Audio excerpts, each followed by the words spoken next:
Hello മക്കളെ, welcome to ജൂപോർട്ട് learning app. മക്കളെ, നമ്മൾ ഓണപ്പരീക്ഷ ഫേസ് ചെയ്ത് നിൽക്കുകയാണ് അല്ലേ? ഓണപ്പരീക്ഷയ്ക്ക് ഫുൾ മാർക്ക് വാങ്ങണമെങ്കിൽ ഫസ്റ്റ് ചാപ്റ്ററിൽ നമ്മൾ നിർബന്ധമായും അറിഞ്ഞിരിക്കേണ്ട ഏരിയയാണ് റിയാക്ഷൻസ് ഇൻ സൊല്യൂഷൻ. ആ റിയാക്ഷൻസ് ഇൻ സൊല്യൂഷനിൽ 4 കോൺസെൻട്രേഷൻ ടേമുകൾ പഠിക്കുന്നുണ്ട്. അതിലേറ്റവും ഇമ്പോർട്ടൻ്റ് ആയിട്ടുള്ളത് ഏതാ?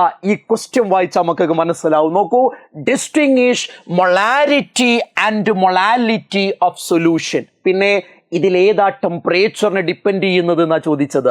അപ്പം മൊളാരിറ്റി എന്താണ്, മൊളാലിറ്റി എന്താണ്, അതിൻ്റെ ഇക്വേഷൻ എന്താണ്, നിർബന്ധമായും നമ്മൾ അറിഞ്ഞിരിക്കേണ്ട ഒരു ടോപ്പിക്കാണ്. നമുക്കതൊന്ന് പഠിച്ചാലോടാ, വളരെ short ടൈമിലൊന്ന് പഠിച്ചാലോ?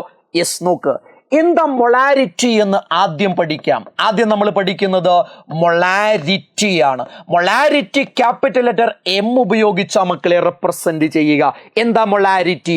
Molarity can be defined as number of moles of solute present in 1 litre of solution. എന്താ മക്കളെ?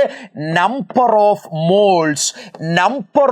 Moles of solute, number of moles of solute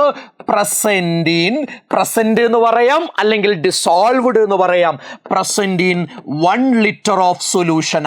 മലയാളത്തിൽ പറഞ്ഞാൽ 1 ലിറ്റർ സൊല്യൂഷനിൽ ഡിസോൾവ് ചെയ്തിട്ടുള്ള സൊല്യൂട്ടിന്റെ നമ്പർ ഓഫ് മോൾസിനെയാണ് നമ്മൾ മൊളാരിറ്റി എന്ന് വിളിക്കുക. ഇത് ഇങ്ങനെ എഴുതി പഠിച്ചേ പറ്റൂ. Very very important. ഇനി മക്കളെ നോക്കൂ, മൊളാരിറ്റി കാൽക്കുലേറ്റ് ചെയ്യാനുള്ള ഇക്വേഷൻ എന്താ? മൊളാരിറ്റി ഇസ് ഈക്വൽ ടു, നോക്കണേ, ഗിവൺ മാസ് ഓഫ് സൊല്യൂട്ട്. ഞാൻ ഫൈനൽ ഇക്വേഷൻ ആണ് എഴുതുന്നത്, അതാണ് എക്സാമിന് ആവശ്യമുള്ളത്. Given mass of solute into 1000 divided by molecular mass of solute into volume of solution in millilitre. Volume മില്ലി ലിറ്ററിലായതുകൊണ്ടാണ് മുകളിൽ 1000 ഉള്ളത്. ലിറ്ററിലായിരുന്നെങ്കിൽ 1000ന്റെ ആവശ്യമില്ല. മക്കളെ, ഇക്വേഷൻ കാണാതെ പഠിക്കണേ. പറഞ്ഞേ നിങ്ങൾ, എന്താ molarity? Given mass of solute into 1000 divided by molecular mass of solute into volume of solution in millilitre. Very important. Note ചെയ്തോ, ഇത് ആരെ ഡിപ്പെൻഡ് ചെയ്യുന്നുണ്ട്? ടെമ്പറേച്ചറിനെ ഡിപ്പെൻഡ് ചെയ്യുന്നുണ്ട്. രണ്ടാമത്തെ ക്വസ്റ്റ്യൻ, ടെമ്പറേച്ചറിനെ ഡിപ്പെൻഡ് ചെയ്യുന്നുണ്ട്. ടെമ്പറേച്ചർ കൂടുമ്പോൾ മൊളാരിറ്റി കുറയുകയാ ചെയ്യുക. ഇത് മക്കളെ മനസ്സിലുണ്ടായിരിക്കേണ്ട ഐഡിയ ആണ്. Ready?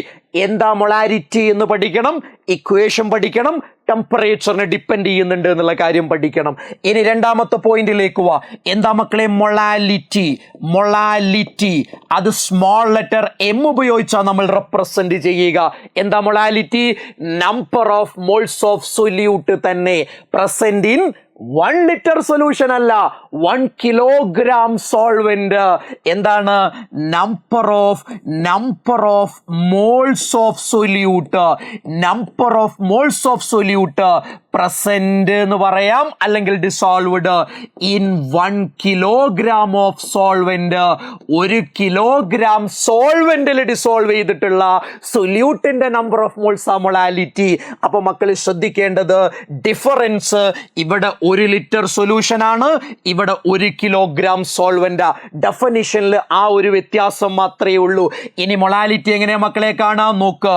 Given mass of solute into 1000 divided by molecular mass of solute. അത്രയും മുകളിലുള്ള പോലെ തന്നെയാ. ഇനി എന്താ വ്യത്യാസം? Given mass of solvent in gram. Given mass of solvent in gram. ഇതാണ് ഇക്വേഷൻ. ഇത് ടെമ്പറേച്ചറിനെ ഡിപ്പെൻഡ് ചെയ്യുന്നുണ്ടോ മക്കളെ?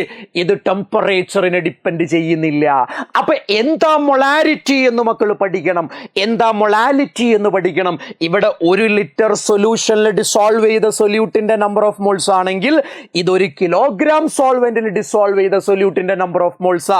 ഇക്വേഷൻ പഠിക്ക്. ഇവിടെ volume of solution in milli litre ആണെങ്കിൽ ഇവിടെ given mass of solvent in gram. ബാക്കിയൊക്കെ സെയിം ആണ്. റെഡിയാണോടാ? ഇത് നിങ്ങൾ പഠിച്ചു കഴിഞ്ഞാൽ ഈ ക്വസ്റ്റ്യൻ്റെ ആൻസർ നിങ്ങൾക്ക് സിമ്പിൾ ആയിട്ട് കണ്ടുപിടിയടാ കാണാൻ കഴിയും. ഇങ്ങനെ സിമ്പിളായിട്ട് ചെറിയ ചെറിയ ഷോർട്ട് വീഡിയോസിലൂടെ കോൺസെപ്റ്റ് മനസ്സിലാക്കി ഓണപ്പരീക്ഷയ്ക്ക് നമുക്ക് ഫുൾ മാർക്ക് സ്കോർ ചെയ്യാൻ പറ്റണം. നിങ്ങൾ റെഡിയല്ലേ മക്കളെ? എങ്കിൽ ഇത് നന്നായിട്ട് പഠിക്കുക, ഫുൾ മാർക്ക് തന്നെ ഫോക്കസ് ചെയ്യുക. Okay, by.